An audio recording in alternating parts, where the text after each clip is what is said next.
So hey guys, welcome back to my YouTube channel. और आज हम बात करने वाले हैं एसएससी जीडी 2025 के जो मेडिकल के बारे में एक नोटिस वायरल हो रहा है उसके बारे में। एंड उसके बारे में हम जानने वाले हैं कि इस नोटिस में क्या है। तो ये सीआरपीएफ की तरफ से एक नोटिस जारी हुआ है जिसमें बताया गया है कि एसएससी जीडी के जो medical and physical document verification वगैरह है वो जून एंड जुलाई 2025 में होने वाले हैं। तो चलिए देखते हैं कि इस बार ये कितना सच है कितना झूठ है। तो ये मैंने सीआरपीएफ की वेबसाइट से उतारा है एंड अंकित भाटी ने भी इसके बारे में बता रखा था, तो ये सच्ची होगा। एंड अपना वीडियो स्टार्ट करते हैं। तो सबसे पहले हम बात करते हैं क्या इस बार भी फिजिकल एंड मेडिकल साथ साथ होंगे। तो इस बार ऐसा लग रहा है कि फिजिकल एंड मेडिकल दोनों साथ साथ ही होंगे, क्योंकि पहले जो बंदे लेते थे वो कम से कम 12 से 13 गुना बंदे लेते थे, कम से कम 12 से 13 गुना बंदे लेते थे। लेकिन इस बार जो इन्होंने किया है वो पूरे पूरे बंदे लिए हैं इन्होंने। नॉर्मल 7 से 8 गुना ही बंदे लिए हैं बस। तो इसी इसका यही मतलब है कि ये जो कंपनी है मेडिकल फिजिकल कराने वाली, ये दोनों को साथ में ही कराएगी। तो हमें क्या करना है, हमें बस रनिंग करनी है और अपना सबसे बेस्ट देना है।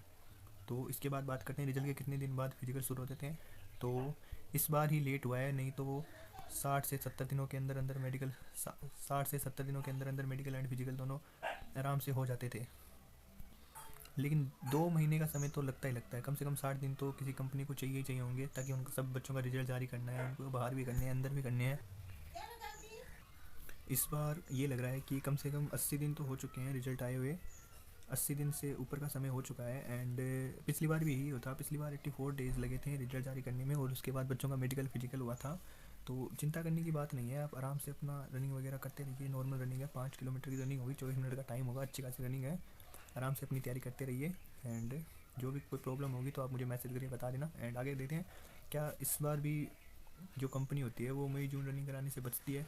तो ये सही है, जो भी कंपनी अब टेंडर लेती है वो जून एंड जुलाई इन महीनों में रनिंग कराने से बचती है। क्योंकि पिछली बार का जो एक केस आया था झारखंड का, इसी साल का है पिछली बार का क्या, तो कुछ बच्चों की हालत ख़राब हो गई थी, कुछ के पैर वैर भी टूट गए थे। तो इस कारण कंपनी जून जुलाई में एंड मई में तो बचती है, क्योंकि इस टाइम बहुत धूप होती है एंड जो भी स्टाफ होता है उसकी हालत ख़राब सी रहती है।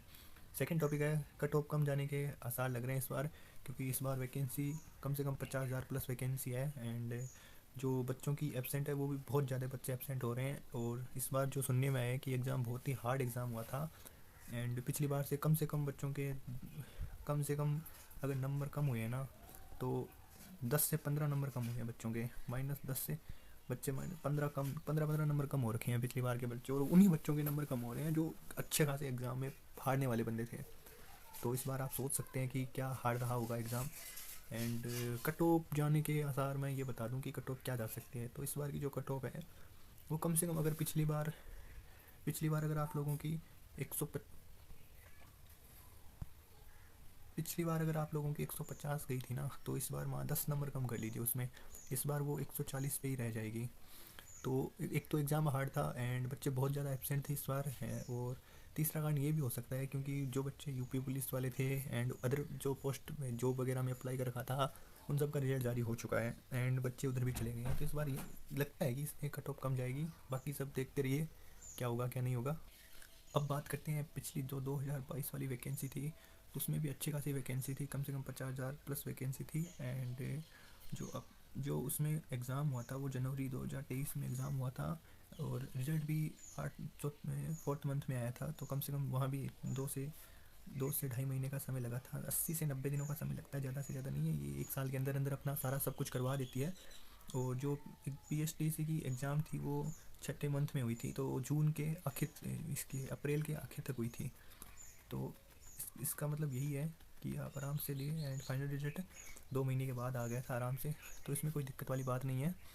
तो इसके बाद हम आगे चलते हैं और बात करते हैं 2023 वाली वैकेंसी में। जो जो वो वैकेंसी आई थी 24/11/2023 को, एंड जिसकी एग्ज़ाम हुए थे फरवरी टू मार्च के अंदर। एंड री एग्ज़ाम डेट है 30 मार्च 2024 को, रिटर्न एग्ज़ाम की डेट थी 30 मार्च 2024। एंड जो रिज़ल्ट आया था वो 7वें महीने के आसपास आया था। एंड जो भी फिजिकल वगैरह हुए थे वो सितंबर अक्टूबर के अंदर चल रहे थे।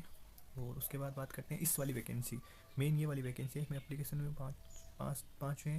9वें महीने में वैकेंसी आई थी एंड फरवरी मार्च में इसके एग्ज़ाम हो गए थे। एंड इस बार की जो आंसर की है वो तीसरे मंथ में आ चुकी थी, तो रिजल्ट भी 15-20 दिनों के बाद आ जाएगा आज से। तो आप ज़्यादा चिंता मत करिए, अपनी रनिंग कंटिन्यू रखिए। और इसके बाद बात करते हैं 2025 सीबीटी अटेंडेंस की। तो ये 2025 वाली है, इसमें कम से कम 52 लाख फॉर्म भरे गए थे। एंड जो बच्चे इसमें जो प्रेजेंट हुए थे वो 25 लाख बच्चे प्रेजेंट हुए थे। तो आप देख सकते हैं आधे बंदे भी, आधे से कम बंदे बैठे हैं एग्ज़ाम में। तो इसका मतलब यही है कि एग्ज़ाम हार्ड था एंड जो कट ऑफ बढ़नी चाहिए थी वो नहीं बढ़ेगी, इस बार कट ऑफ कम जाएगी। एंड एक कारण वो भी हो सकता है कि इस बार वैकेंसी भी इंक्रीज़ हुई है। पिछली बार वैकेंसी रिजल्ट आने के बाद इंक्रीज़ हुई थी और इस बार जो वैकेंसी है वो रिजल्ट से पहले ही इंक्रीज़ हो चुकी है। तो ये भी कारण हो सकता है रिजल्ट लेट होने का, क्योंकि 10-15 दिन तो लगते हैं डिटेल वगैरह निकालने में इन सब काम में। तो चलिए गाइस, आपको वीडियो अच्छा लगा हो तो लाइक शेयर सब्सक्राइब ज़रूर करिएगा।